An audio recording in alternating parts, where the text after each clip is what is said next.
Saat rapat keluarga, untuk membahas warisan suamiku yang baru saja meninggal 1 bulan yang lalu.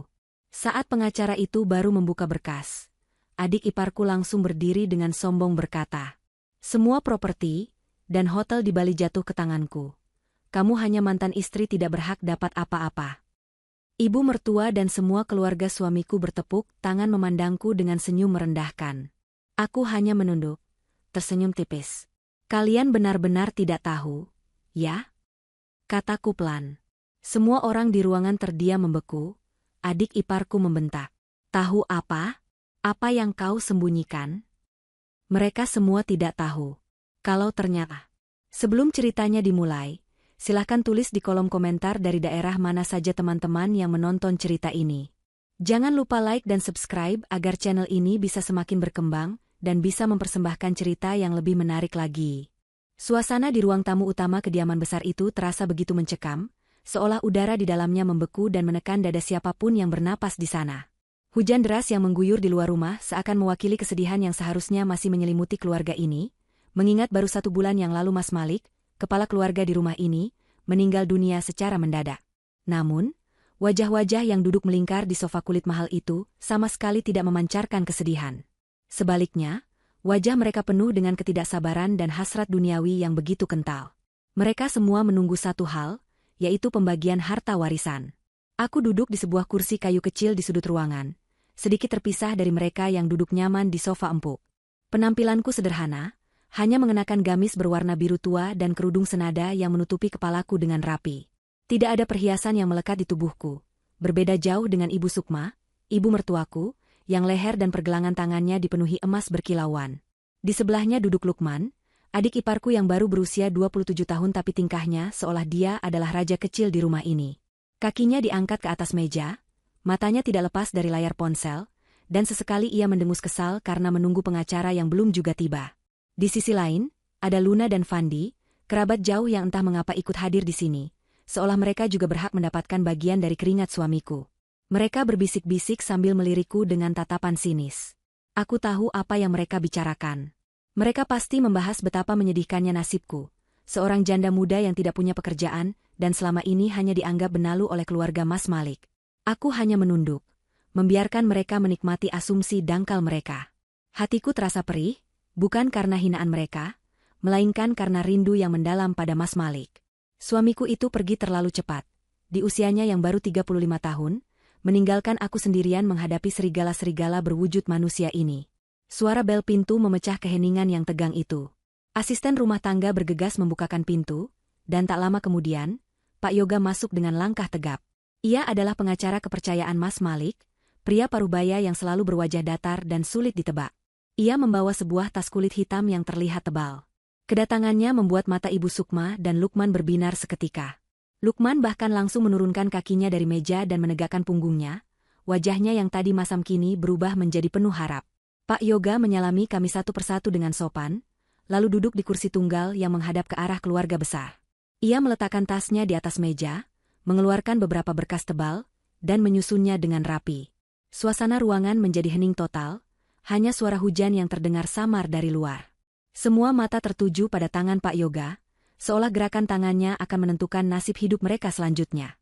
Aku tetap diam di sudutku, memperhatikan setiap gerak-gerik mereka dengan tenang. Pak Yoga berdeham pelan untuk membersihkan tenggorokannya, lalu mulai berbicara dengan nada formal. Ia membuka kalimat pembuka standar tentang belasungkawa dan prosedur hukum pembacaan wasiat. Namun, belum sempat Pak Yoga menyelesaikan kalimat pembukanya dan menyentuh segel amplop wasiat, Lukman tiba-tiba berdiri dari tempat duduknya dengan kasar. Gerakannya yang tiba-tiba membuat meja berguncang dan vas bunga di atasnya sedikit bergeser.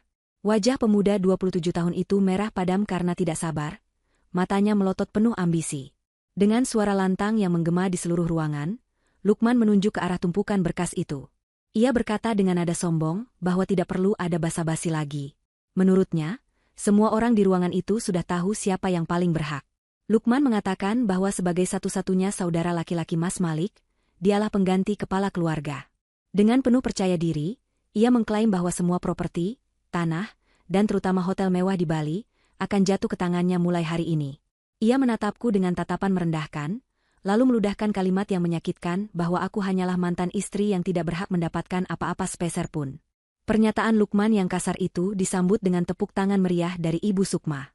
Wanita tua itu tersenyum lebar, memandangku dengan tatapan kemenangan yang memuakan. Luna dan Fandi ikut tersenyum sinis, mengangguk setuju seolah apa yang dikatakan Lukman adalah kebenaran mutlak. Bagi mereka, aku hanyalah orang asing yang menumpang hidup, seorang wanita tak berguna yang kebetulan dinikahi oleh Mas Malik. Mereka pikir, dengan kematian Mas Malik, perlindungan untukku sudah hilang dan mereka bisa membuangku seperti sampah. Aku menarik napas dalam-dalam, menahan gejolak di dada. Bukan gejolak kemarahan, melainkan rasa kasihan yang mendalam atas kebodohan mereka.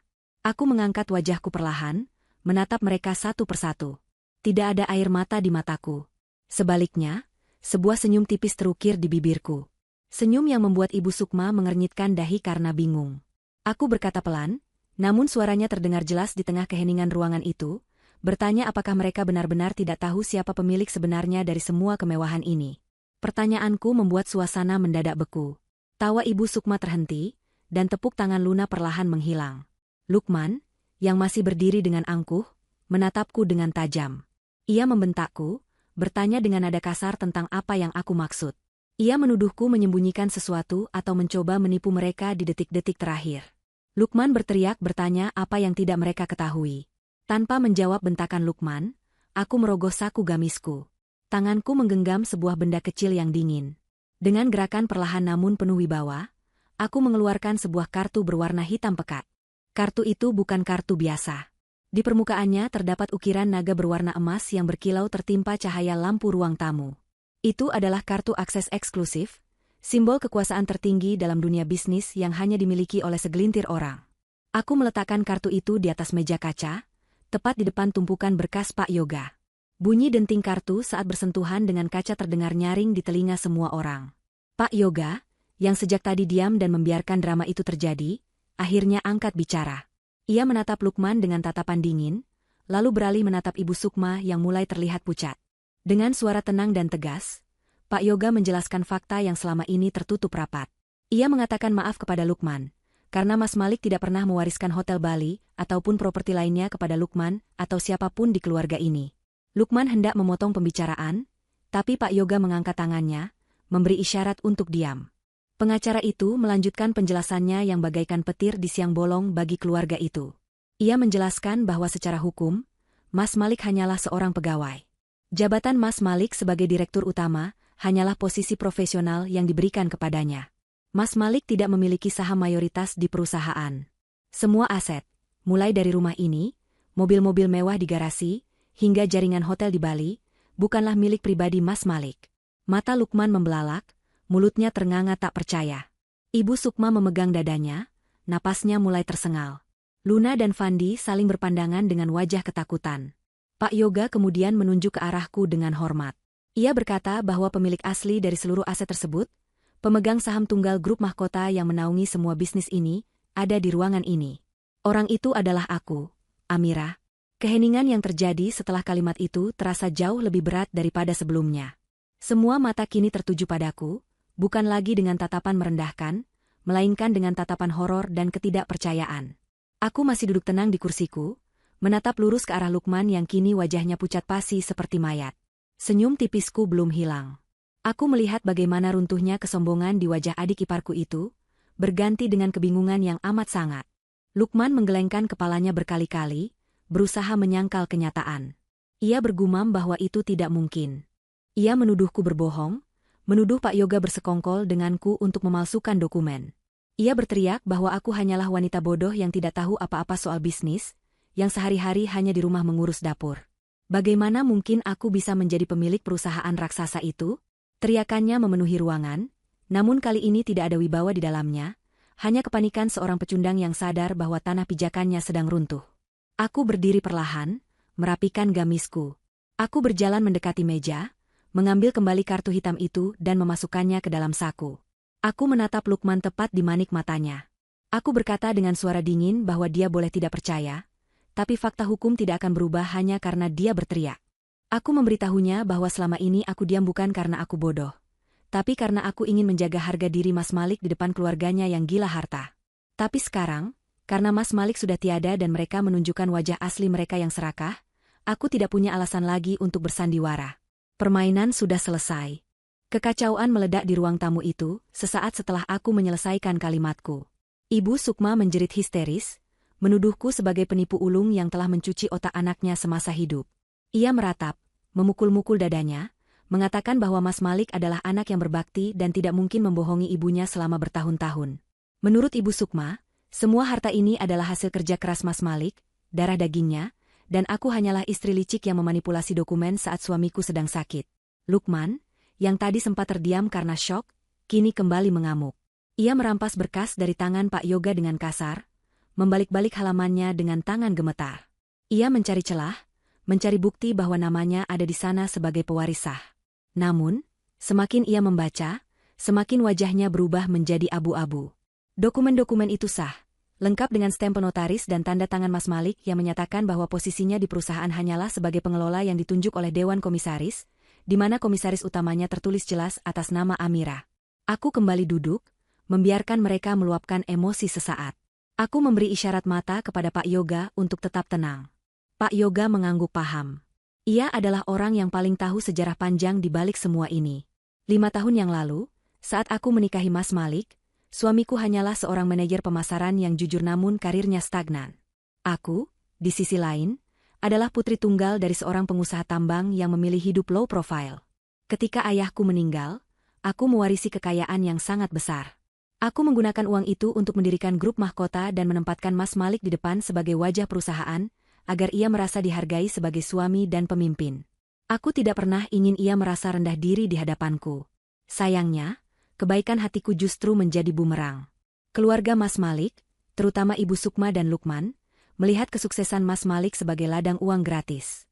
Mereka tidak pernah tahu bahwa uang yang mereka foya-foyakan selama ini adalah uang pribadiku yang kumasukkan ke perusahaan sebagai suntikan modal.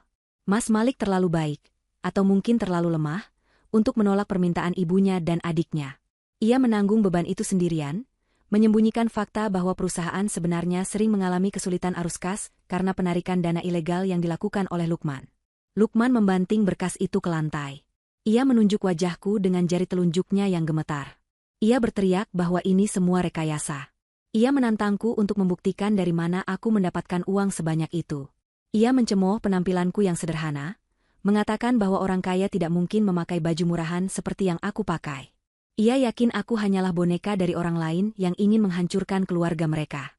Aku tersenyum miris mendengar tuduhan itu. Aku meminta Pak Yoga untuk membuka berkas kedua, berkas yang sengaja kami siapkan untuk momen seperti ini. Pak Yoga mengambil map berwarna merah dari dalam tasnya. Ia membukanya dan mengeluarkan lembaran-lembaran rekening koran dan bukti transfer selama 5 tahun terakhir. Ia menyerahkan lembaran itu kepada Lukman dan Ibu Sukma. Pak Yoga menjelaskan dengan rinci. Ia menunjukkan aliran dana dari rekening pribadi Amira yang masuk ke kas perusahaan setiap kali perusahaan hampir kolaps. Lalu, ia menunjukkan aliran dana keluar yang tidak wajar. Dana yang mengalir ke rekening pribadi Lukman, tagihan kartu kredit atas nama Ibu Sukma, pembelian mobil sport yang dipakai Lukman, hingga biaya liburan mewah Luna dan Fandi ke Eropa bulan lalu. Semua itu dibayar menggunakan uang perusahaan yang notabene adalah uangku. Aku menatap Ibu Sukma yang kini terdiam memegang lembaran kertas itu. Tangannya gemetar hebat melihat deretan angka yang fantastis. Aku bertanya padanya dengan suara lembut namun menusuk, apakah dia ingat kalung berlian yang dia pakai saat arisan minggu lalu? Aku memberitahunya bahwa Mas Malik menangis malam itu karena dia harus meminjam uang dari kas kecil perusahaan demi membelikan kalung itu, hanya agar ibunya tidak marah. Aku memberitahu mereka bahwa selama ini Mas Malik menderita tekanan batin yang luar biasa karena harus memenuhi gaya hidup mereka yang parasit, sementara bisnis sedang dalam masa sulit. Wajah Ibu Sukma memerah, campuran antara malu dan marah. Namun, egonya terlalu tinggi untuk mengakui kesalahan. Ia malah melempar kertas itu ke arahku. Ia berkata bahwa itu adalah kewajiban seorang anak laki-laki untuk membahagiakan ibunya. Ia tidak peduli dari mana uang itu berasal. Yang jelas Mas Malik adalah anaknya dan hartanya adalah milik keluarga, bukan milik istri yang baru masuk belakangan.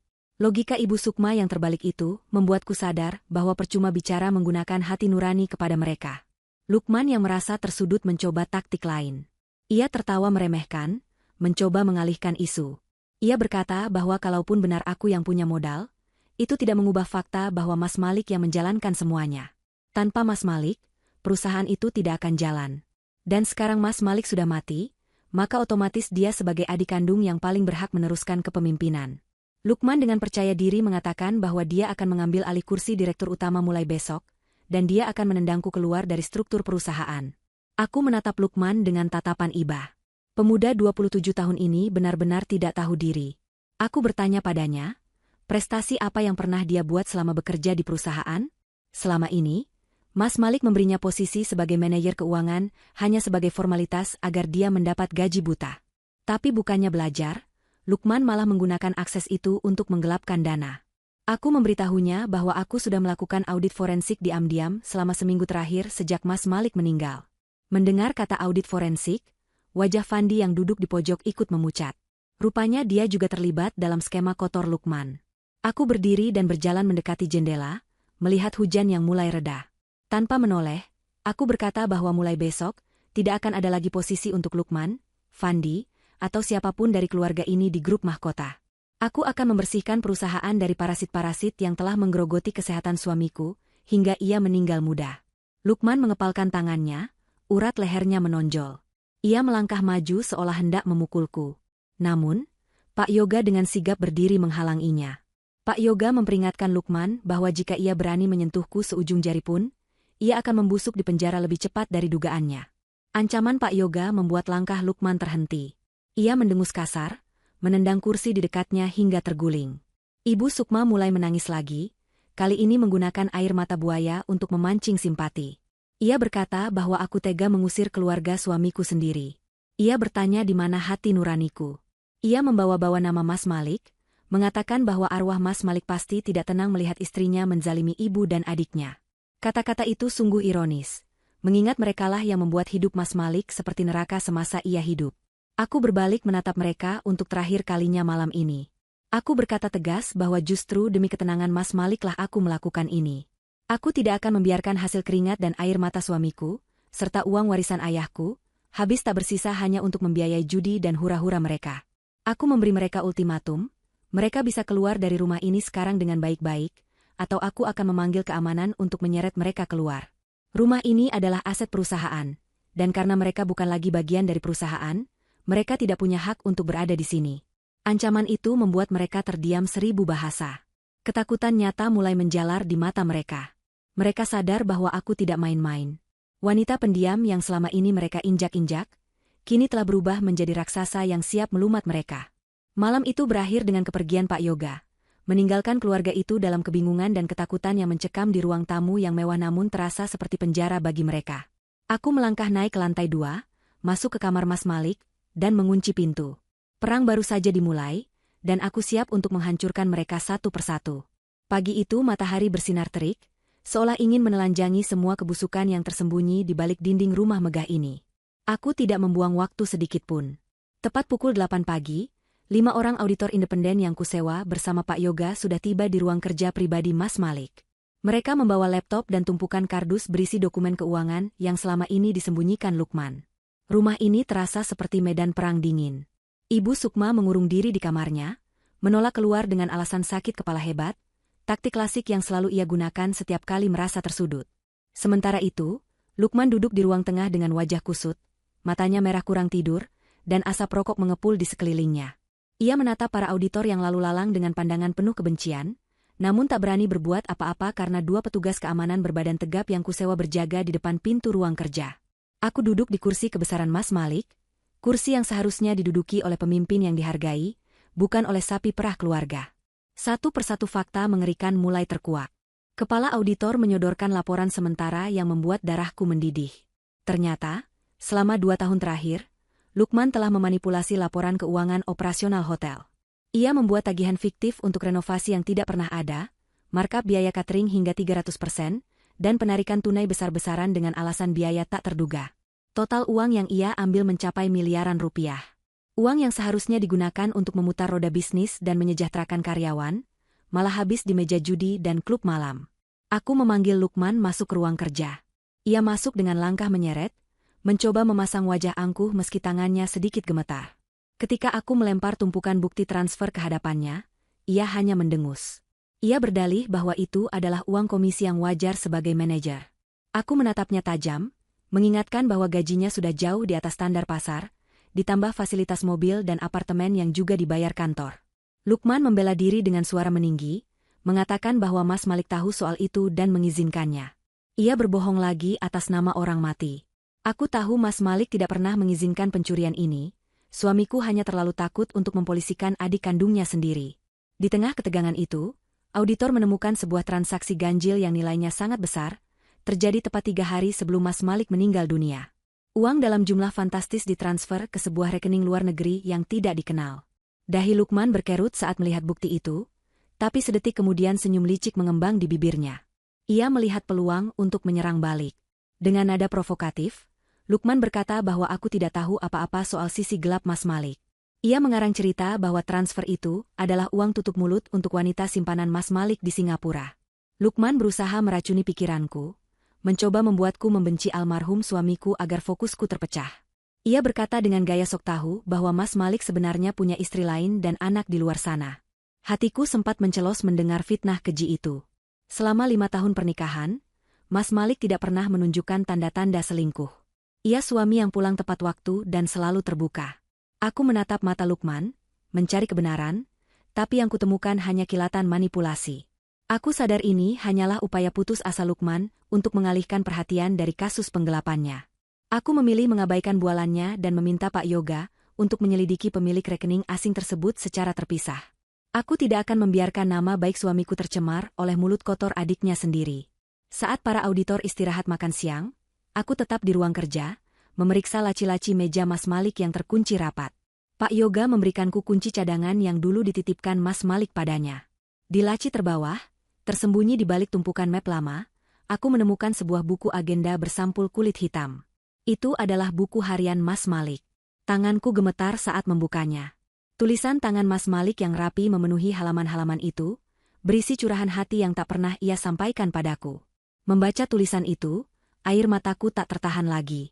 Di sana tertulis betapa ia merasa tercekik oleh tuntutan Ibu Sukma yang memintanya membelikan rumah baru untuk Luna, sepupunya yang malas itu, dan ancaman Lukman yang akan membocorkan rahasia perusahaan kepada kompetitor jika tidak diberi uang judi.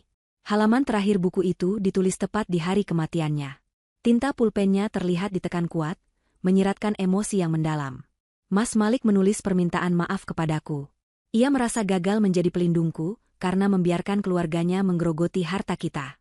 Ada satu kalimat yang membuat nafasku tercekat. Ia menulis bahwa mereka mengancam akan menyakiti Amira jika Malik tidak segera menandatangani surat pemindahan aset Hotel Bali ke nama Lukman. Jadi, inilah alasannya. Mas Malik meninggal dalam ketakutan, bukan karena penyakit semata, tapi karena teror mental yang dilakukan oleh ibu dan adiknya sendiri demi harta. Kemarahan yang luar biasa menjalar di nadiku, mengubah kesedihan menjadi tekad baja untuk menghancurkan mereka tanpa sisa. Kabar tentang audit besar-besaran di Jakarta rupanya membuat Lukman panik setengah mati. Ia sadar posisinya di Jakarta sudah tamat, dan penjara sudah menanti di depan mata. Namun, alih-alih menyerah dan meminta maaf, sifat kekanak-kanakannya mengambil alih logika.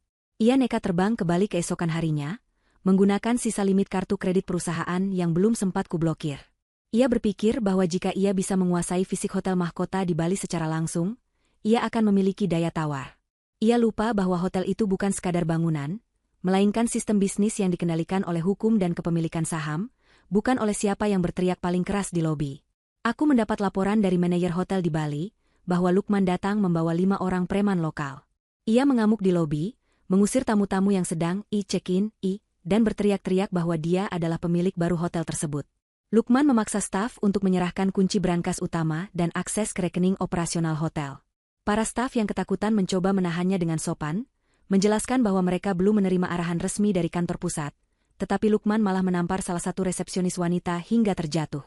Tindakan biadab itu terekam jelas oleh kamera pengawas, dan disiarkan langsung ke ponselku di Jakarta. Aku segera memerintahkan pilot jet pribadi sewaan, untuk menyiapkan keberangkatan ke Bali saat itu juga. 3 jam kemudian, aku mendarat di Bali. Aku tidak datang sendirian. Aku membawa tim keamanan profesional dan kuasa hukum setempat. Ketika aku tiba di hotel, suasana lobi sangat kacau. Lukman sedang berdiri di atas meja resepsionis, memegang botol minuman keras yang ia ambil paksa dari bar, berorasi layaknya orang gila di depan para staf yang dikumpulkan paksa. Ia sedang memecat semua orang yang dianggapnya tidak setia. Preman-preman bawaannya berdiri menjaga pintu, melarang siapapun keluar masuk. Pemandangan ini sungguh memalukan bagi citra Hotel Bintang 5 yang telah kubangun dengan susah payah. Mobilku berhenti tepat di depan pintu masuk utama. Para preman itu mencoba menghalangi jalanku, tapi tim keamananku dengan cepat melumpuhkan mereka tanpa banyak ributan. Aku melangkah masuk ke dalam lobi dengan langkah tegap, suara sepatu hak tinggiku menggema di lantai marmer, membelah keheningan yang tercipta saat semua orang menyadari kedatanganku. Lukman menoleh. Wajahnya yang merah padam karena alkohol dan amarah tampak terkejut melihatku berdiri di sana, bukan sebagai janda yang lemah, melainkan sebagai pemilik sah yang murka. Penampilanku berbeda hari ini, aku mengenakan setelan blazer formal yang rapi, memancarkan aura otoritas yang tak terbantahkan. Lukman melompat turun dari meja, nyaris terjatuh karena mabuk. Ia menunjuk wajahku dan berteriak mengusirku. Ia mengklaim bahwa Bali adalah wilayah kekuasaannya, dan aku tidak punya hak di sini. Ia memanggil keamanan hotel, memerintahkan mereka untuk menyeretku keluar. Namun, tidak ada satupun staf keamanan hotel yang bergerak mengikuti perintahnya. Sebaliknya, ketika manajer umum hotel melihatku, ia langsung memberi kode kepada seluruh staf. Secara serentak, puluhan karyawan hotel itu menundukkan kepala memberi hormat padaku, mengabaikan Lukman yang berdiri bingung di tengah-tengah. Pemandangan itu menampar ego Lukman dengan sangat keras. Ia baru sadar bahwa loyalitas karyawan bukan pada nama belakang Malik, melainkan pada siapa yang menandatangani gaji mereka setiap bulan. Aku berjalan mendekati Lukman, menatapnya dengan pandangan dingin yang menusuk. Tanpa perlu berteriak, aku berkata bahwa pertunjukannya sudah selesai. Aku memberitahunya bahwa dia baru saja melakukan tindak pidana berlapis, penyerangan, perusakan properti, dan perbuatan tidak menyenangkan. Lukman tertawa sumbang, meremehkan ancamanku. Ia masih merasa bahwa sebagai adik Mas Malik, ia kebal hukum. Ia bahkan mencoba maju untuk mencengkeram kerudungku, tapi belum sempat tangannya menyentuhku. Kepala keamanan hotel, seorang pria besar asli Bali yang sangat setia pada Mas Malik dan aku, langsung memelintir tangan Lukman ke belakang punggungnya hingga ia menjerit kesakitan. Lukman diseret keluar dari lobi hotel seperti sampah, diiringi tatapan jijik dari para tamu dan karyawan yang tadi ia teror. Ia berteriak-teriak memanggil nama ibunya, memanggil nama Mas Malik, tapi tidak ada yang peduli. Aku memerintahkan manajer hotel untuk segera melaporkan kejadian ini ke polisi setempat, dan memastikan Lukman tidak bisa mendekat dalam radius 1 kilometer dari properti ini. Setelah drama itu usai, aku meminta maaf kepada para tamu atas ketidaknyamanan yang terjadi dan menjanjikan kompensasi menginap gratis. Suasana hotel perlahan kembali kondusif, meski ketegangan sisa konflik masih terasa di udara. Aku kemudian naik ke lantai teratas, menuju private suite yang juga berfungsi sebagai kantor Mas Malik jika ia sedang di Bali. Ruangan itu menghadap langsung ke laut lepas. Pemandangannya indah namun kini terasa sunyi dan menyedihkan. Di sudut ruangan terdapat sebuah brankas besar yang tertanam di dinding. Lukman tadi berusaha membukanya tapi gagal karena tidak tahu kodenya. Aku menekan kombinasi angka, tanggal pernikahan kami, dan pintu brankas itu terbuka dengan mulus. Di dalamnya, selain sertifikat tanah asli dan perhiasan, terdapat sebuah hard drive eksternal dengan label tanggal 1 bulan yang lalu. Aku menyambungkan hard drive itu ke laptop. Isinya adalah rekaman CCTV dari ruangan ini. Jantungku berdegup kencang saat memutar file video terakhir. Di layar, terlihat Mas Malik sedang duduk di sofa, terlihat lelah dan pucat. Lalu Lukman masuk, disusul oleh Ibu Sukma. Mereka tidak terlihat seperti keluarga yang berkunjung, melainkan seperti penagih hutang. Dalam video itu, tanpa suara pun aku bisa melihat gestur ancaman Lukman. Ia melempar vas bunga ke arah Mas Malik. Ibu Sukma terlihat menunjuk-nunjuk wajah Mas Malik, mulutnya bergerak cepat seolah memaki. Puncaknya, Mas Malik memegangi dada kirinya, wajahnya menyiratkan kesakitan yang amat sangat, tapi Lukman dan Ibu Sukma tidak menolongnya. Mereka justru sibuk menggeledah laci meja mencari sesuatu, membiarkan Mas Malik tergeletak di sofa, hingga akhirnya tidak bergerak lagi. Rekaman itu adalah bukti tak terbantahkan. Mereka bukan hanya benalu, mereka adalah pembunuh suamiku. Sepulangnya aku dari Bali, langkah pertama yang kulakukan bukanlah beristirahat atau menangisi nasib tragis Mas Malik yang terekam dalam video itu. Emosiku sudah membeku, berganti dengan perhitungan dingin yang presisi. Hal pertama yang kulakukan adalah menghubungi kepala bagian keuangan grup mahkota yang baru saja kuangkat untuk menggantikan posisi Lukman. Aku memerintahkan pembekuan total seluruh fasilitas keuangan yang selama ini dinikmati oleh keluarga Mas Malik. Kartu kredit unlimited yang dipegang Ibu Sukma, akses rekening operasional yang disalahgunakan Lukman, hingga tunjangan bulanan untuk Luna dan Fandi, semuanya kumatikan dalam satu kali ketukan tombol di sistem perbankan. Aku ingin melihat seberapa lama mereka bisa bertahan hidup tanpa uang yang selama ini mereka anggap turun dari langit. Dampak dari keputusanku itu langsung terasa keesokan harinya. Ibu Sukma sedang berada di butik langganannya, hendak mengambil pesanan kebaya sutra seharga puluhan juta rupiah. Ketika ia menyodorkan kartu kredit platinumnya dengan gaya angkuh yang biasa, mesin EDC menolaknya. Kasir mencoba menggesek kartu itu sampai 3 kali, namun hasilnya tetap sama, transaksi ditolak. Wajah Ibu Sukma yang semula cerah seketika berubah merah pada menahan malu. Apalagi di belakangnya ada beberapa sosialita lain yang sedang antre dan mulai berbisik-bisik. Dengan panik, Ibu Sukma mencoba kartu lain, kartu emas yang biasanya digunakan untuk belanja bulanan, namun hasilnya nihil. Semua aksesnya telah diblokir. Ia terpaksa pulang dengan tangan kosong dan harga diri yang hancur lebur. Kemarahan meledak di kediaman Ibu Sukma sore harinya. Aku sengaja tidak menemui mereka dan membiarkan mereka merasakan kepanikan yang nyata.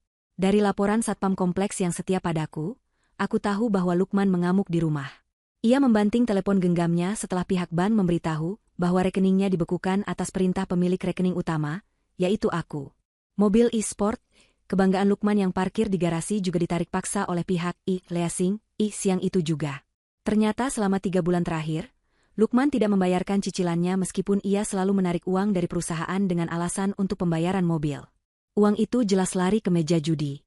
Tetangga sekitar menonton kejadian itu dengan tatapan bertanya-tanya, melihat bagaimana mobil mewah itu diderek keluar dari gerbang rumah megah yang kini terasa suram. Kepanikan semakin menjadi ketika Luna dan Fandi menyadari bahwa keran uang mereka juga tertutup rapat. Selama ini mereka hidup menumpang pada kejayaan semu Lukman. Tanpa uang saku dari perusahaan, mereka tidak bisa nongkrong di kafe mahal atau membeli barang-barang bermerek. Mereka mulai saling menyalahkan di ruang tengah. Luna berteriak menyalahkan Lukman yang dianggap ceroboh dan terlalu agresif melawanku, sehingga membuatku murka dan memutus aliran dana. Fandi yang biasanya pendiam ikut memaki Lukman, menyebutnya sebagai pemimpin yang gagal dan adik yang tidak tahu diri. Perselisihan itu memanas hingga nyaris terjadi baku hantam antara Lukman dan Fandi, jika saja Ibu Sukma tidak melerai mereka dengan tangisan histerisnya yang memekakan telinga. Malam harinya, Luna datang menemuiku secara diam-diam di kantor. Ia mengenakan pakaian tertutup dan kacamata hitam, takut ketahuan oleh Lukman. Ia memohon agar aku tidak memutus jatah bulanannya. Demi mendapatkan simpatiku, wanita bermuka 2 itu mulai membocorkan semua rahasia keluarga Ibu Sukma. Ia menceritakan bagaimana Ibu Sukma sering pergi ke dukun untuk meminta jampi-jampi agar Mas Malik tetap tunduk dan menuruti semua kemauan ibunya. Luna juga menceritakan rencana busuk Lukman yang berniat memalsukan tanda tangan Mas Malik pada surat wasiat palsu yang sedang mereka susun. Aku mendengarkan semua pengkhianatan itu dengan wajah datar, merekam setiap perkataannya sebagai amunisi tambahan. Setelah ia selesai bicara, aku hanya memberinya uang transport sekadarnya dan menyuruhnya pergi. Aku tidak butuh sekutu sampah seperti dia, tapi informasinya cukup berguna untuk memetakan langkah musuh. Puncaknya terjadi ketika Ibu Sukma, dengan sisa keberanian dan keangkuhannya, datang menerobos masuk ke ruang kerjaku di kantor pusat grup mahkota. Ia tidak datang untuk meminta maaf, melainkan untuk menuntut. Dengan napas terengah-engah, ia menggebrak mejaku dan menuntut agar aku segera mencairkan harta gonogini Mas Malik. Menurut logika Ibu Sukma, karena Mas Malik sudah meninggal, maka hartanya harus dibagi waris, dan ibu kandung memiliki hak besar dalam hukum agama maupun negara. Ia berteriak bahwa aku tidak berhak menahan uang yang menjadi haknya dan anak-anaknya. Ia bahkan mengancam akan melaporkanku ke polisi atas tuduhan penggelapan hak waris, jika aku tidak segera mentransfer uang 5 miliar rupiah ke rekening pribadinya hari itu juga. Aku menatap wanita tua yang gila harta itu dengan tatapan iba. Perlahan, aku membuka laci dan mengeluarkan sebuah map biru berisi dokumen perjanjian pranikah yang dulu kusepakati dengan Mas Malik. Aku menyodorkan dokumen itu ke hadapan Ibu Sukma. Aku menjelaskan dengan suara tenang namun tegas bahwa ia salah besar. Mas Malik dan aku memiliki perjanjian pisah harta yang sah di mata hukum. Dalam perjanjian itu tertulis jelas bahwa semua aset yang dibeli atas nama perusahaan adalah milikku sebagai pemodal tunggal. Mas Malik tidak memiliki aset pribadi selain pakaian dan buku-bukunya. Lebih parah lagi, aku menunjukkan lembaran lain yang berisi daftar hutang pribadi Mas Malik. Suamiku itu ternyata memiliki hutang kartu kredit dan pinjaman lunak yang ia gunakan untuk menutupi gaya hidup Ibu Sukma dan Lukman. Wajah Ibu Sukma pucat pasi saat aku menjelaskan konsekuensinya. Karena mereka bersikeras meminta warisan, maka menurut hukum, ahli waris juga wajib menanggung hutang almarhum. Aku berkata bahwa jika mereka ingin mengklaim warisan Mas Malik, maka mereka harus melunasi total hutang sebesar 3 miliar rupiah yang ditinggalkan Mas Malik akibat ulah mereka sendiri. Selain itu, aku juga memberitahu fakta yang paling menyakitkan. Rumah mewah yang mereka tempati sekarang statusnya bukanlah milik pribadi Mas Malik, melainkan aset perusahaan yang dipinjamkan sebagai fasilitas direksi. Karena Mas Malik sudah meninggal dan tidak lagi menjabat, maka fasilitas itu ditarik kembali. Surat peringatan pengosongan rumah sudah kusiapkan dan akan dikirimkan besok pagi. Ibu Sukma ternganga, tubuhnya lemas ketika hingga ia harus berpegangan pada pinggiran meja agar tidak ambruk ke lantai. Kenyataan bahwa ia akan terusir dari istananya dan mewarisi hutang miliaran rupiah adalah mimpi buruk yang tidak pernah ia bayangkan sebelumnya. Tersudut secara finansial dan terancam kehilangan tempat tinggal membuat Lukman gelap mata. Ia sadar bahwa ia tidak bisa melawanku di jalur hukum atau bisnis, karena semua bukti ada di tanganku. Maka, ia memilih jalan pintas yang kotor, yaitu pengadilan opini publik. Lukman bekerja sama dengan seorang pengacara selebritas yang terkenal licik dan gemar mencari sensasi. Mereka menyusun narasi bohong yang memutarbalikkan fakta 180 derajat. Target mereka adalah menghancurkan reputasiku, membuatku terlihat sebagai monster di mata masyarakat, sehingga aku tertekan dan mau memberikan uang damai demi memulihkan nama baikku. Serangan dimulai di media sosial. Sebuah akun anonim menyebarkan potongan video yang telah diedit sedemikian rupa. Video itu memperlihatkan Ibu Sukma yang sedang menangis di depan pagar rumah mewah mereka, dengan narasi bahwa sang menantu kaya raya mengusir mertuanya yang sudah tua renta tepat setelah suaminya meninggal. Video itu viral dalam hitungan jam. Netizen yang tidak tahu duduk perkaranya langsung tersulut emosi. Kolom komentar dipenuhi caci maki yang ditujukan padaku.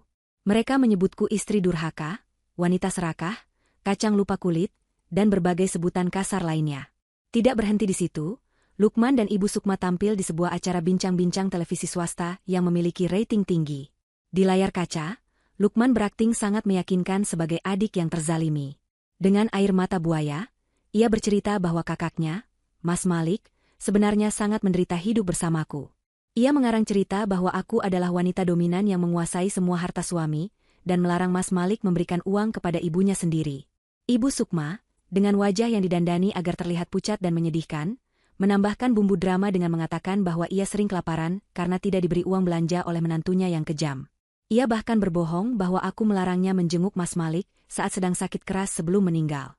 Opini publik berbalik menyerangku dengan ganas. Saham grup mahkota sempat anjlok beberapa poin karena sentimen negatif ini. Para mitra bisnis mulai menelepon, menanyakan kebenaran berita tersebut. Di depan kantor, puluhan wartawan hiburan sudah berkemah menunggu kemunculanku untuk meminta klarifikasi. Pak Yoga terlihat sangat khawatir. Ia menyarankan agar aku segera membuat pernyataan tertulis untuk membantah semua tuduhan itu sebelum situasinya semakin tidak terkendali. Namun, aku menolak saran itu. Aku tahu bahwa membantah dengan kata-kata hanya akan membuat mereka semakin senang karena merasa digubris. Aku memilih diam selama 3 hari berturut-turut, membiarkan Lukman dan Ibu Sukma merasa di atas angin. Aku membiarkan mereka bicara sebanyak-banyaknya. Karena semakin banyak mereka bicara, semakin banyak celah kebohongan yang mereka buat. Selama masa diam itu, aku dan timku bekerja dalam senyap. Kami mengumpulkan semua bukti digital. Kami mengunduh semua tayangan wawancara mereka, mencatat setiap poin kebohongan yang mereka ucapkan. Aku juga menyiapkan senjata pamungkas yang kudapatkan dari Bali dan rekaman CCTV rumah saat rapat warisan di bab 1. Aku menyewa sebuah ballroom hotel berbintang dan mengundang seluruh media nasional, baik cetak, elektronik, maupun daring. Undangan itu hanya bertuliskan satu kalimat, kebenaran di balik topeng keluarga Malik. Judul yang provokatif itu sukses memancing rasa penasaran publik yang sudah terlanjur membenciku. Hari konferensi pers tiba. Ruangan penuh sesak oleh wartawan. Kilatan lampu kamera menyilaukan mata saat aku naik ke podium. Aku tampil tenang, mengenakan pakaian hitam sederhana tanpa perhiasan, wajahku minim riasan namun memancarkan ketegasan. Aku duduk didampingi Pak Yoga dan tim kuasa hukum. Aku tidak memulai dengan pidato pembelaan diri yang cengeng. Aku langsung meminta operator untuk memutar sebuah video di layar besar di belakangku. Video pertama yang kupersiapkan adalah rekaman asli rapat warisan di ruang tamu rumah kami.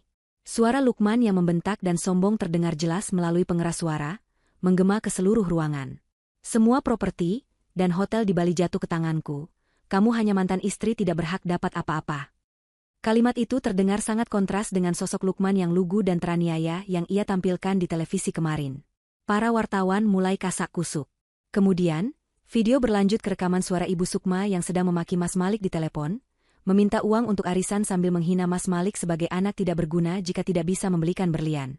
Suara itu begitu jernih, menunjukkan betapa kasarnya Ibu Sukma pada anak kandungnya sendiri.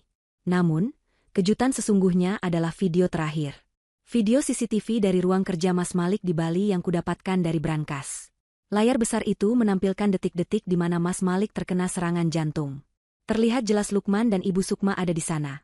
Tapi bukannya menolong atau menelepon ambulans, mereka malah sibuk menggeledah laci meja.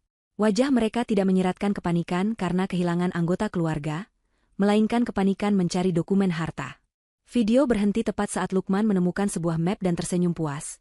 Sementara tubuh Mas Malik terkulai kaku di sofa di latar belakang. Keheningan yang mencekam menyelimuti ballroom itu. Tidak ada satupun suara klik kamera. Semua orang terpaku melihat kekejaman yang nyata di layar. Beberapa wartawan wanita terlihat menutup mulut karena syok. Aku mengambil mikrofon, suaraku bergetar bukan karena takut, tapi karena menahan amarah yang kembali memuncak melihat video itu. Aku berkata bahwa itulah wajah asli keluarga yang selama ini mengaku terzalimi. Aku bertanya kepada para hadirin, siapa sebenarnya yang jahat di sini? Istri yang bekerja keras melindungi aset suaminya? Atau ibu dan adik yang membiarkan darah dagingnya sendiri meregang nyawa demi selembar surat tanah? Aku menutup konferensi pers itu dengan pernyataan tegas bahwa aku telah melaporkan Lukman dan Ibu Sukma ke kepolisian atas dugaan kelalaian yang menyebabkan kematian dan pemalsuan keterangan publik. Aku juga mengumumkan bahwa semua bukti aliran dana korupsi Lukman akan diserahkan ke pihak berwajib. Ketika aku turun dari panggung, suasana berbalik 180 derajat. Wartawan berebut ingin mewawancaraiku, tapi kali ini dengan nada simpati dan dukungan. Di tempat lain, di rumah kontrakan yang baru mereka tempati, aku yakin Lukman dan Ibu Sukma sedang menonton siaran langsung ini dengan wajah pucat pasi, menyadari bahwa tameng kebohongan mereka telah hancur berkeping-keping di depan jutaan mata rakyat Indonesia. Serangan balikku bukan hanya mematahkan fitnah mereka, tapi juga mengubur masa depan mereka selamanya. Pagi itu, langit Jakarta tampak kelabu, seolah turut berduka atau mungkin sedang bersiap menurunkan badai untuk membersihkan sisa-sisa kotoran di bumi. Setelah konferensi pers yang menggemparkan itu, hidupku tidak lagi sama. Ponselku tidak berhenti berdering, menerima ribuan pesan dukungan dari orang-orang yang sebelumnya menghujatku. Namun, bukan simpati publik yang kucari. Fokus utamaku kini beralih pada proses hukum yang mulai bergulir cepat bagaikan bola salju yang menggelinding liar. Pihak kepolisian bergerak responsif setelah melihat bukti rekaman CCTV yang kuputar di hadapan media. Video itu bukan sekadar drama keluarga, melainkan bukti otentik adanya tindak pidana pembiaran yang menyebabkan hilangnya nyawa seseorang. Tepat pukul 9 pagi, 3 mobil patroli polisi dengan sirine yang memekakan telinga berhenti di depan gerbang rumah mewah yang masih ditempati Ibu Sukma dan Lukman. Aku menyaksikan kejadian itu dari dalam mobilku yang terparkir agak jauh, terlindung kaca jendela yang gelap. Aku ingin melihat sendiri bagaimana keadilan bekerja. Polisi-polisi berseragam lengkap turun, didampingi oleh ketua RT setempat yang tampak gugup. Mereka mengetuk gerbang besi yang tinggi itu berkali-kali. Tidak ada jawaban pada awalnya. Mungkin penghuni di dalam mengira jika mereka diam, masalah akan pergi dengan sendirinya. Namun, polisi tidak menyerah. Mereka memanggil lewat pengeras suara, meminta saudara Lukman untuk keluar dan menyerahkan diri. Pintu utama akhirnya terbuka perlahan. Ibu Sukma muncul dengan wajah yang bengkak dan mata sembab, sisa tangisan semalaman setelah melihat berita di televisi. Ia masih mengenakan daster sutra mahalnya, namun aura keangkuhannya sudah lenyap tak berbekas. Ia mencoba menghalangi petugas, berteriak-teriak histeris bahwa anaknya tidak bersalah. Ia meracau bahwa video itu palsu, hasil rekayasa komputer yang kubuat untuk menjebak mereka. Polisi berusaha menenangkannya dengan sopan namun tegas, menunjukkan surat perintah penangkapan resmi. Ibu Sukma yang tidak terima, nekat memukul dada salah satu petugas, membuat situasi semakin tegang. Polisi wanita akhirnya terpaksa memegangi Ibu Sukma agar tidak mengganggu jalannya penjemputan paksa. Di belakang Ibu Sukma, Lukman akhirnya keluar. Penampilannya sungguh menyedihkan. Pemuda 27 tahun yang kemarin masih berkoar-koar sombong di televisi, kini berjalan tertunduk dengan wajah pucat pasi seperti mayat hidup. Tidak ada lagi setelan jas mahal atau jam tangan bermerek yang biasa ia pamerkan. Ia hanya memakai kaos oblong kusut dan celana pendek. Kedua tangannya gemetar hebat saat petugas memasangkan borgol besi di pergelangan tangannya. Suara, klik, dari borgol itu terdengar begitu nyaring, menandai berakhirnya masa kebebasan sang pangeran manja. Saat digiring menuju mobil patroli, Lukman sempat menoleh ke arah jalanan. Matanya menangkap keberadaan mobilku. Tatapan kami bertemu sesaat. Di matanya, aku melihat ketakutan yang amat sangat. Permohonan bisu agar aku menghentikan semua ini. Namun, aku hanya menatapnya datar, tanpa ekspresi, membiarkan hukum mengambil alih. Lukman mulai menangis meraung-raung seperti anak kecil yang kehilangan mainan saat didorong masuk ke dalam mobil polisi. Ia berteriak memanggil ibunya, "Ibu, tolong aku, Bu, jangan biarkan mereka membawaku. Aku tidak mau dipenjara." Teriakan itu menyayat hati siapapun yang mendengarnya. Tapi bagiku, itu adalah suara keadilan yang terlambat datang. Ibu Sukma yang melihat anak kesayangannya dibawa pergi, jatuh pingsan di pekarangan rumah. Luna dan Fandi hanya berdiri mematung di teras, tidak berani mendekat, takut ikut terseret dalam masalah hukum. Mereka membiarkan bibi mereka tergeletak di lantai dingin tanpa pertolongan segera, membuktikan sekali lagi betapa egoisnya sifat dasar keluarga parasit ini. Aku kemudian pergi ke kantor polisi untuk memberikan keterangan tambahan. Di ruang penyidikan, aku bertemu dengan Lukman yang sedang diinterogasi. Ia duduk di kursi besi yang dingin, wajahnya basah oleh air mata dan ingus. Saat melihatku masuk, ia langsung bersimpuh di kakiku, memohon ampun. Ia bersumpah tidak bermaksud membunuh Mas Malik. Ia berdalih bahwa saat itu ia panik dan tidak tahu harus berbuat apa. Aku menepis tangannya yang mencoba memegang ujung gamisku. Dengan dingin aku berkata padanya bahwa kepanikan tidak membuat seseorang menggeledah laci meja, mencari sertifikat tanah, saat kakaknya sedang sekarat memegangi dada. Itu bukan kepanikan, itu adalah keserakahan yang menutupi hati nurani. Penyidik menjelaskan bahwa selain pasal kelalaian yang menyebabkan kematian, Lukman juga dijerat dengan pasal penggelapan dana perusahaan yang nilainya mencapai miliaran rupiah. Bukti-bukti transfer dan audit yang kuserahkan sudah lebih dari cukup untuk membuatnya membusuk di penjara selama bertahun-tahun. Ancaman hukuman berlapis ini membuat nyali Lukman ciut seketika. Ia menyadari bahwa tidak ada jalan keluar. Ia tidak punya uang untuk menyewa pengacara hebat, dan ibunya pun tidak bisa menolongnya lagi. Siang harinya, drama berlanjut di rumah sakit tempat Ibu Sukma dilarikan setelah pingsan. Aku datang bukan untuk menjenguk sebagai menantu yang berbakti, melainkan untuk menyampaikan kabar terakhir yang akan melengkapi kehancuran mereka. Ibu Sukma sudah sadar. Terbaring lemah di ranjang bangsal kelas 3 karena asuransi kesehatannya ternyata sudah lama tidak dibayar oleh Lukman, uang preminya pun ia tilep. Saat melihatku, Ibu Sukma memalingkan wajah, masih memelihara gengsinya yang setinggi langit. Ia bergumam pelan, mengusirku pergi. Aku berdiri di samping ranjangnya dan meletakkan sebuah amplop coklat di meja nakas. Aku memberitahunya bahwa itu adalah surat pemberitahuan dari bank. Ternyata, tanpa sepengetahuan siapapun, Mas Malik pernah menjadikan sertifikat rumah mewah itu sebagai jaminan hutang untuk menutupi kerugian judi online Lukman 2 tahun lalu. Mas Malik menyembunyikan fakta ini karena takut ibunya, stroke jika tahu kelakuan bejat anak bungsunya. Sekarang, karena cicilan sudah macet 3 bulan sejak Mas Malik sakit dan meninggal, bank akan melakukan penyitaan aset. Rumah itu akan dilelang minggu depan. Mata Ibu Sukma membelalak lebar mendengar penjelasanku. Ia berusaha bangun, mencengkeram kerah bajuku, menuduhku berbohong. Ia berteriak bahwa rumah itu adalah istananya, simbol status sosialnya, dan tidak mungkin disita. Aku melepaskan cengkeramannya dengan lembut namun tegas. Aku berkata padanya bahwa mulai besok, ia harus angkat kaki dari rumah itu. Tidak ada lagi rumah mewah, tidak ada lagi mobil, tidak ada lagi pelayan. Yang tersisa hanyalah hutang dan rasa malu. Ibu Sukma terdiam, air matanya menetes bukan karena sedih kehilangan Mas Malik, tapi karena ketakutan akan kemiskinan yang membayang di depan mata. Hari itu ditutup dengan kenyataan pahit. Putra bungsunya di dalam sel tahanan yang dingin, dan ia sendiri akan segera menjadi gelandangan. Karma telah datang menagih utang darah mereka dengan bunga yang sangat tinggi. Hari eksekusi pengosongan rumah tiba lebih cepat dari yang mereka bayangkan. Pihak bank tidak mau menunggu lama, apalagi kasus keluarga ini sedang menjadi sorotan nasional. Tepat pukul 8 pagi, truk-truk pengangkut barang dan petugas eksekusi sudah berbaris di depan pagar. Pemandangan itu menjadi tontonan gratis bagi para tetangga yang selama ini muak dengan kesombongan Ibu Sukma. Mereka berdiri di balik pagar rumah masing-masing, berbisik-bisik sambil sesekali menggelengkan kepala melihat runtuhnya kejayaan keluarga yang dulu paling pamer di kompleks itu. Ibu Sukma, yang baru keluar dari rumah sakit kemarin sore, duduk lemas di kursi taman. Ia menyaksikan satu persatu perabot mewah kesayangannya diangkut keluar. Sofa kulit buatan Italia, lukisan-lukisan mahal, hingga lampu kristal gantung yang dulu ia banggakan, semua dimasukkan ke dalam truk lelang. Barang-barang itu bukan miliknya lagi. Semua disita untuk menutupi sebagian hutang. Ia hanya diperbolehkan membawa pakaian dan barang-barang pribadi yang tidak bernilai jual tinggi. Di tengah kekacauan itu, Luna dan Fandi menunjukkan watak asli mereka yang paling rendah.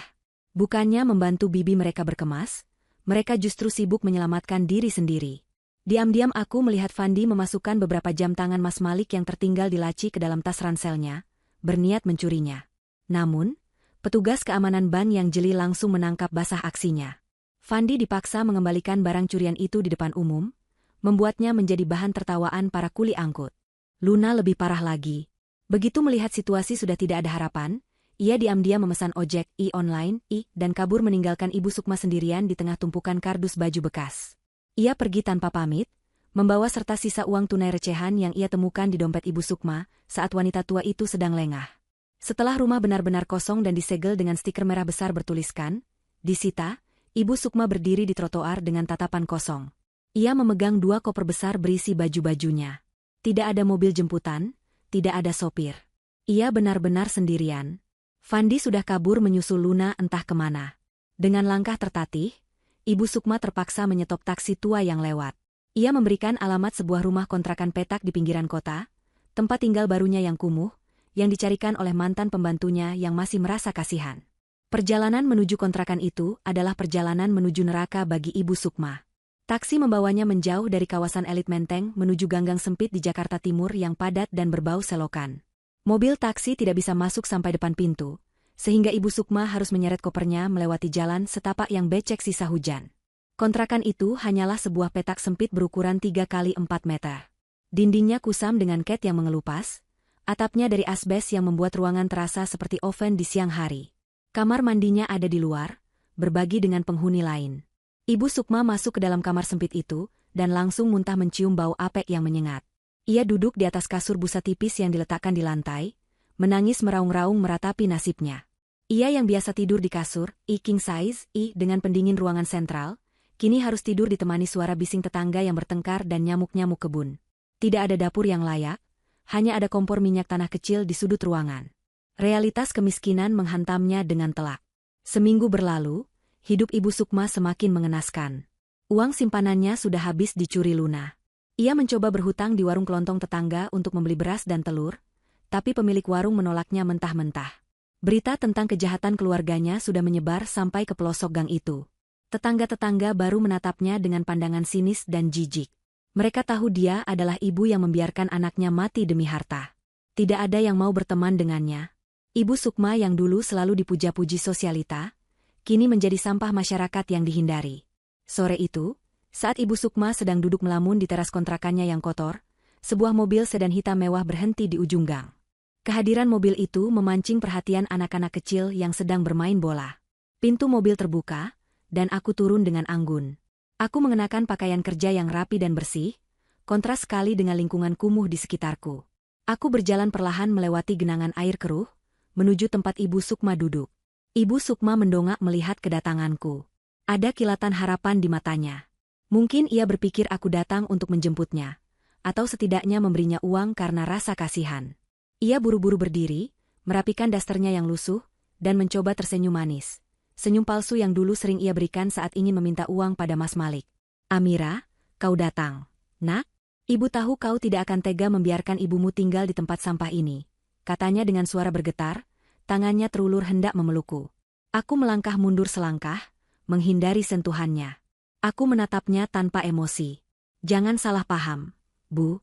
Saya datang bukan untuk menjemput ibu, apalagi memberi uang." Senyum di wajah Ibu Sukma luntur seketika. "Lalu, untuk apa kau kesini? Mau menertawakan aku?" "Tidak," jawabku singkat. "Saya kesini untuk mengambil satu hal yang masih menjadi hak perusahaan." Mataku tertuju pada jari manis tangan kirinya. Di sana masih melingkar sebuah cincin berlian besar. Satu-satunya perhiasan yang berhasil ia sembunyikan dari petugas sita bank dengan cara menelannya dan memuntahkannya kembali, sebuah tindakan putus asa yang menjijikan. "Cincin ini?" Ibu Sukma menyembunyikan tangannya di belakang punggung. "Ini punyaku. Malik yang membelikannya." "Ibu salah," koreksiku dingin. "Mas Malik membelinya menggunakan kartu kredit perusahaan 3 tahun lalu. Tagihannya dibayar oleh kantor, dan itu tercatat sebagai inventaris aset. Karena perusahaan sedang diaudit, semua aset harus dikembalikan. Atau ibu mau saya panggil polisi lagi dengan tuduhan penggelapan aset? Ancaman itu ampuh.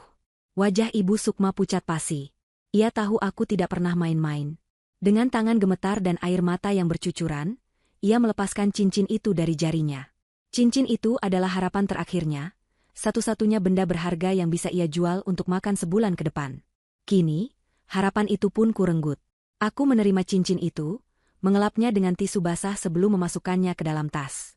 Terima kasih atas kerjasamanya, kataku datar. Sebelum berbalik pergi, aku menatapnya untuk terakhir kali. Oh ya, sekadar informasi. Lukman baru saja dipukuli oleh teman satu selnya, karena ketahuan mencuri jatah makan narapidana lain. Mungkin ibu mau menjenguknya? Ah, lupa. Ibu bahkan tidak punya ongkos untuk ke sana. Aku membalikan badan dan berjalan menjauh, meninggalkan Ibu Sukma yang terduduk lemas di lantai semen yang kotor. Ia menangis histeris, memanggil nama Mas Malik, memohon ampun pada Tuhan, tapi suaranya tenggelam oleh deru mesin mobilku yang melaju pergi.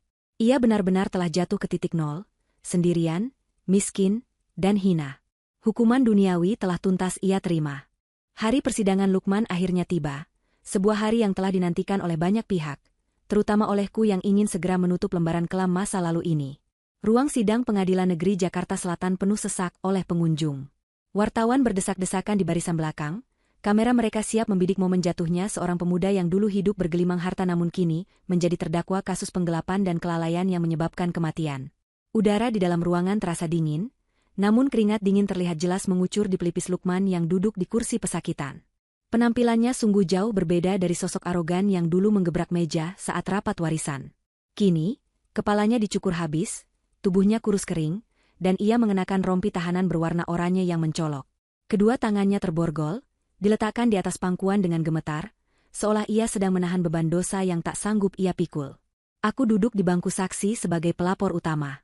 Di sampingku, Pak Yoga duduk di jajaran kuasa hukum, siap dengan tumpukan bukti yang tak terbantahkan. Jaksa penuntut umum membacakan dakwaan dengan suara lantang yang menggema di seluruh ruangan. Satu persatu kejahatan Lukman diuraikan secara rinci, mulai dari manipulasi laporan keuangan perusahaan, pencurian aset, hingga bukti pamungkas berupa rekaman CCTV di Bali yang memperlihatkan detik-detik kematian Mas Malik. Saat video itu diputar kembali di layar besar ruang sidang, suasana menjadi hening mencekam. Terdengar isak tangis tertahan dari beberapa pengunjung yang merasa ngeri melihat betapa teganya seorang adik membiarkan kakaknya meregang nyawa demi mencari sertifikat tanah. Lukman hanya menunduk dalam-dalam, tak berani menatap layar, bahunya berguncang menahan tangis penyesalan yang sudah terlambat. Tibalah saatnya hakim ketua membacakan vonis. Suara ketukan palu terdengar 3 kali, memecah keheningan. Hakim menyatakan Lukman terbukti secara sah dan meyakinkan bersalah melakukan tindak pidana penggelapan dalam jabatan dan pembiaran orang yang butuh pertolongan, hingga mengakibatkan kematian. Vonis yang dijatuhkan adalah 12 tahun penjara, ditambah denda yang sangat besar sebagai ganti rugi kepada perusahaan. Jika denda tidak dibayar, maka masa hukuman akan ditambah. Mendengar putusan itu, kaki Lukman lemas seketika. Ia ambruk dari kursinya, bersujud di lantai ruang sidang sambil meraung memanggil nama ibunya. Pemandangan itu sungguh menyedihkan.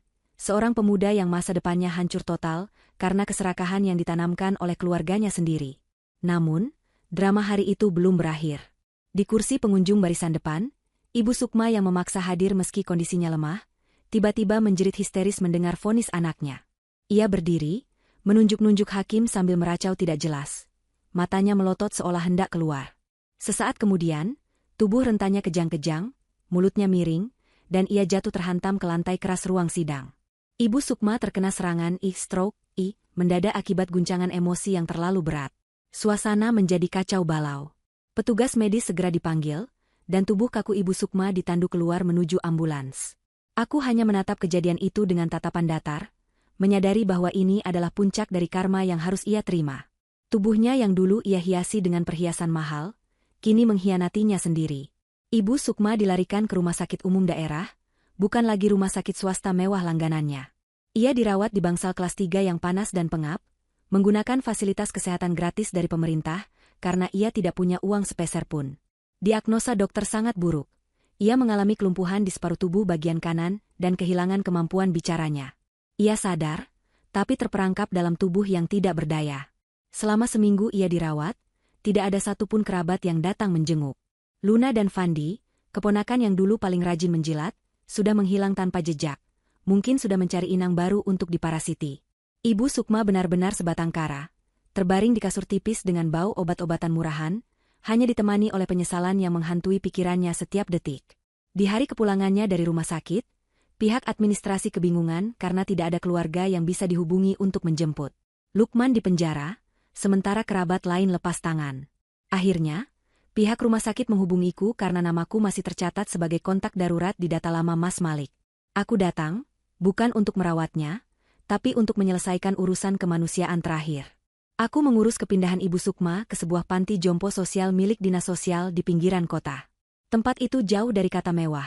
Bangunannya tua, catnya mengelupas, dan dihuni oleh puluhan lansia terlantar lainnya. Ini adalah satu-satunya tempat yang layak untuknya, karena ia tidak memiliki aset apapun lagi.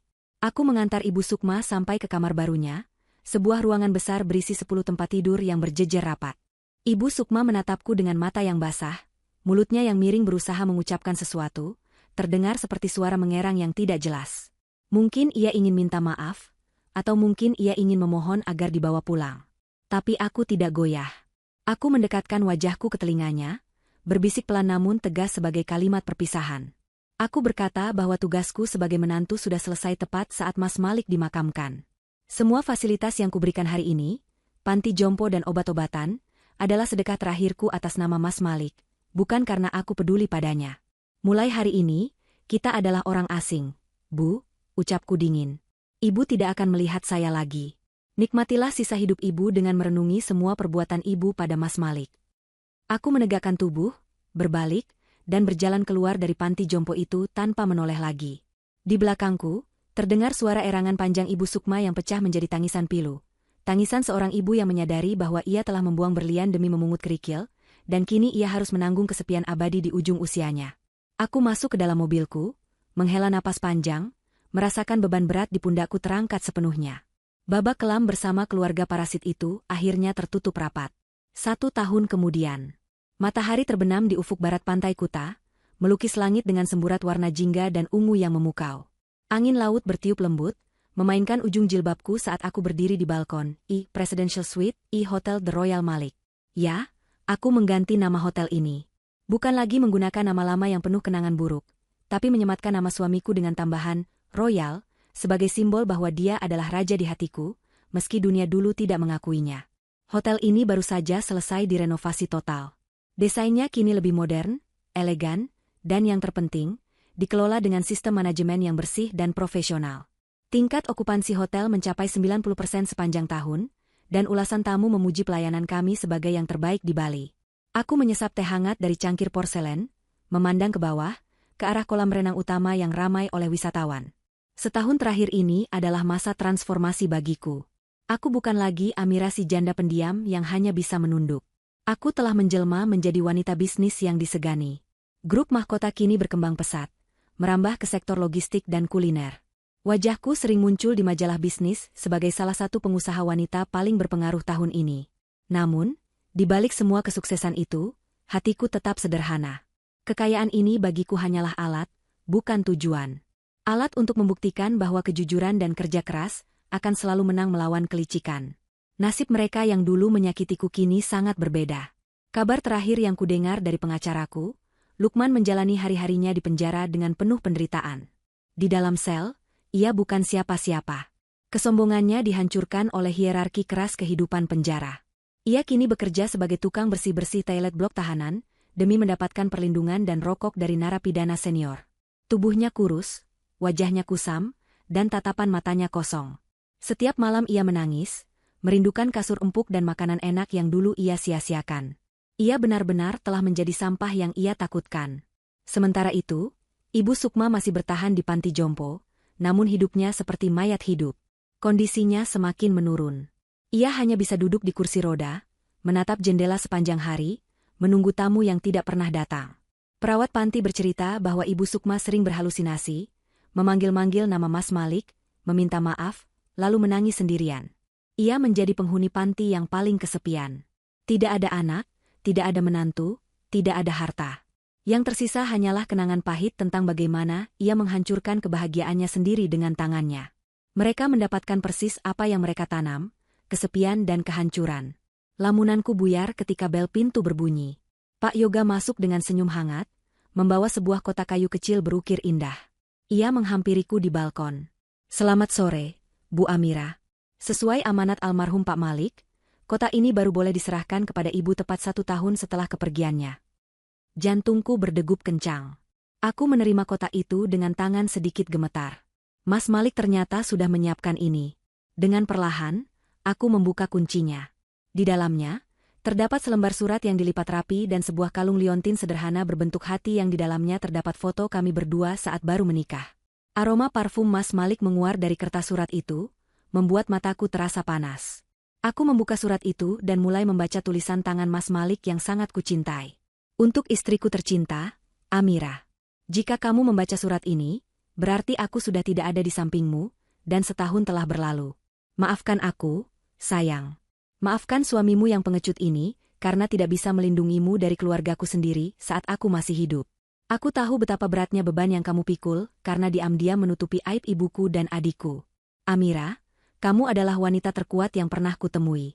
Aku tahu suatu hari nanti mereka akan menyakitimu demi harta. Itulah sebabnya aku menulis surat wasiat dan bukti-bukti di buku harianku. Aku ingin kamu menggunakan itu semua untuk melawan mereka.